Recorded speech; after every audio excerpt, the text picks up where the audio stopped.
Perusahaan air minum Banjarmasin melakukan perawatan utilitas jalan di kawasan Jalan HKSN Banjarmasin Utara sehabis melakukan penggalian untuk memasang pipa HDPE diameter 315 mm. Pengaspalan kembali bekas penggalian pipa PAM Banjarmasin. Untuk kelancaran distribusi banyu ini dilaksanakan pada malam hari supaya kada mengganggu arus lalu lintas.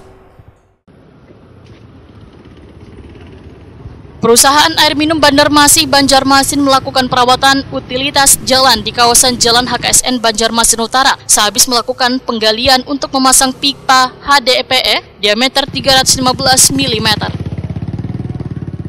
Pengaspalan kembali bekas penggalian pipa PAM Banjarmasin untuk kelancaran distribusi banyu ini dilaksanakan pada malam hari supaya kada mengganggu arus lalu lintas.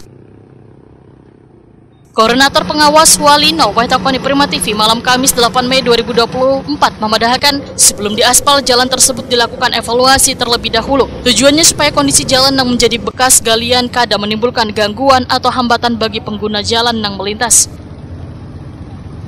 Walino menyatakan sebelumnya jalan tersebut sudah dilakukan pengaspalan, namun seiring berjalannya waktu ternyata ada penurunan. Kemudian dilakukan pengaspalan kembali karena pemeliharaan akan dilakukan pada semua item yang ada dalam pengerjaan penggantian pipa lantaran ada kebocoran. Kenapa kita overlay? Karena beberapa waktu yang lalu sebetulnya kita aspal, tapi seiring dengan waktu ini ada penurunan sehingga kami merasa untuk perlu mengembalikan lagi posisi jalan yang kita usahakan mendekati seperti semula. Harapannya apa? Harapannya supaya tidak mengganggu pengguna utilitas jalan, khususnya warga di Alalak Utara dan sekitarnya.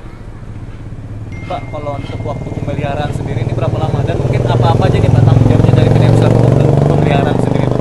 Pemeliharaan semua item yang ada di pekerjaan dulu. Di antaranya ada pemasangan pipa, seandainya terjadi kebocoran, nanti diperbaiki. Terus sekarang kita fokus ke pengembalian jalan.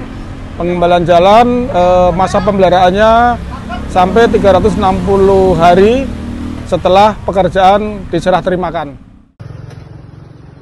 Walino menyatakan waktu pemeliharaan akan berlangsung selawas 365 hari setelah pengerjaan diserah terimakan. Selawas waktu pemeliharaan, hasil pengerjaan tersebut, ujar Walino, akan dipantau dan dievaluasi secara rutin supaya kada ada keluhan dari warga.